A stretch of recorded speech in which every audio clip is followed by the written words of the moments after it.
as causas desses incêndios. Algumas pessoas, como o próprio ministro do Meio Ambiente, o Ricardo Salles, estão falando que essas queimadas são comuns nessa época do ano, por causa do tempo seco. E isso por acaso é verdade? Então, é uma meia-verdade. Sim, o tempo seco do inverno contribui muito para que o fogo se espalhe. Porém, isso não quer dizer que a Amazônia fica seca ao ponto de incêndios começarem de forma espontânea. Se a gente estivesse falando do Cerrado, que é muito mais seco, isso poderia acontecer sim, até com certa facilidade. Mas na Amazônia é praticamente impossível. Praticamente porque, sei lá, pode rolar uma tempestade e um raio cair no meio da floresta dando início a um incêndio. Isso é possível? Claro que sim, mas seria um fato isolado. Resumindo, a gente pode partir do princípio que de cada 100 incêndios que rolam na Amazônia, 99 deles com certeza foram causados pelo homem. De acordo com o INPE, o Instituto Nacional de Pesquisas Espaciais, entre agosto de 2018 e julho de 2019, tivemos um aumento de 50% nos alertas de desmatamento. Esses alertas coincidem com o prometido Dia do Fogo, organizado por fazendeiros do sul do Pará, que segundo eles servia para mostrar trabalho para o presidente Jair Bolsonaro. Na verdade, o próprio ministro do Meio Ambiente, Ricardo Salles, após sobrevoar áreas atingidas pelas queimadas no Mato Grosso, ele afirmou que os incêndios que ele observou eram de origem criminosa. O próprio ministro falou, origem criminosa.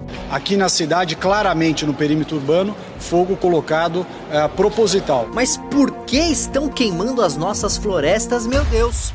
Bem, antes de mais nada, o Código Florestal libera queimadas em algumas situações. Então existem lugares onde você pode queimar legalmente, mas a pessoa precisa ir sempre antes num órgão ambiental dizendo quando e onde pretende fazer essa queimada para conseguir uma autorização. Os incêndios que são causados pelo homem têm dois objetivos diferentes. Um é usado para limpar a área depois da colheita, ou seja, preparar o solo novamente para um novo plantio. O outro é usado para desmatar uma área. Esse segundo é feito da seguinte forma. Primeiro cortam-se as árvores de um local, normalmente com o que é chamado de correntão, Dois tratores interligados por uma imensa corrente vão andando e derrubando as árvores. Essa floresta que foi derrubada fica um tempo lá no chão secando, geralmente adentrando a estação de secas, pois só assim a vegetação perde umidade o suficiente para que seja possível colocar fogo nela. Só depois que toda a vegetação foi queimada que é possível plantar o capim que os gados irão comer. O problema é que esse fogo das florestas já derrubadas